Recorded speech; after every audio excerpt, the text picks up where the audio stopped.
నువ్వు చెయ్యి, నీ కేబుల్ కనెక్షన్ గొప్పదని చెప్పి నమ్మిచ్చు పబ్లిక్ని. వాళ్ళంతటా వాళ్ళు కావాలని అడిగేటట్టు ఉండాలి.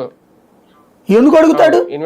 వీళ్ళు ఏం చేస్తున్నారు, కేబుల్ ఎంఎస్ వాళ్ళ మీద ఒత్తిడి తెచ్చి, ఇదివరకటి రోజుల్లో డమ్మీ కేబుల్స్ అనేవాళ్ళం. అంటే అర్థం ఏంటంటే, ఇప్పుడు ఫర్ ఎగ్జాంపుల్ ఒక కేబుల్ నెట్వర్క్ ఎస్ అనే కేబుల్ ఒకటి ఉంది, ఆ కేబుల్ నెట్వర్క్ ఊరంతా ఉంది. ఈలోపు వై అనే వాళ్ళు వచ్చారు, వచ్చి వీళ్ళు ఏం చేస్తారు, వీళ్ళు కేబుల్ వేస్తుంటారు, కోట్లు ఖర్చు పెట్టేస్తుంటారు. అప్పుడు ఆ ఎస్ వాళ్ళు వచ్చి, అయ్యా ఇద్దరం కలిసి పోటీ పడితే మనకి ఎవరికి లాభం ఉండదు, అర్థం చేసుకోండి అంటారు.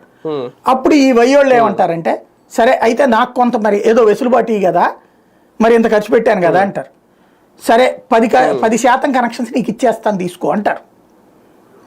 అంటే వాళ్ళు ఆల్రెడీ ఉన్న వాటిలో 10% వీళ్ళకిస్తారు. వీళ్ళు ఒక కంట్రోల్ రూమ్ పెట్టుకుని నడుపుకుంటుంటారు. దీన్ని డమ్మీ కేబుల్ అంటారు. వీళ్ళు 100 రూపాయలకి కనెక్షన్ ఇస్తారు, అవతల 300 ఉన్నప్పుడు. అప్పుడు ఆ ఎంఎస్ఓ ఏం చేస్తాడంటే, ఈ పబ్లిక్ ఎవరన్నా ఇంత డబ్బులు నేను పెట్టుకోలేనయ్యా అన్నారు అనుకోండి, అయితే అది తీసుకోండి అంటారు. అదే డమ్మీ కేబుల్ అంటాం. ఇప్పుడు అట్లా డమ్మీ కేబుల్గా ఉంది ఫైబర్ నెట్ అనేది. డమ్మీ కేబుల్గా ఉంది. నీకు అది కావాలంటే అది, ఇది కావాలంటే ఇది. కాకపోతే వ్యవస్థ మొత్తం ఇప్పుడు దగ్గరగా ఒక 500 మందో 1000 మందో ఎంఎస్ఓలు ఉన్నారండి, మాస్టర్ శాటిలైట్ ఆపరేటర్స్ ఉన్నారు. వీళ్ళ దగ్గర ఒక్కొక్కళ్ళ దగ్గర ఒక్కొక్క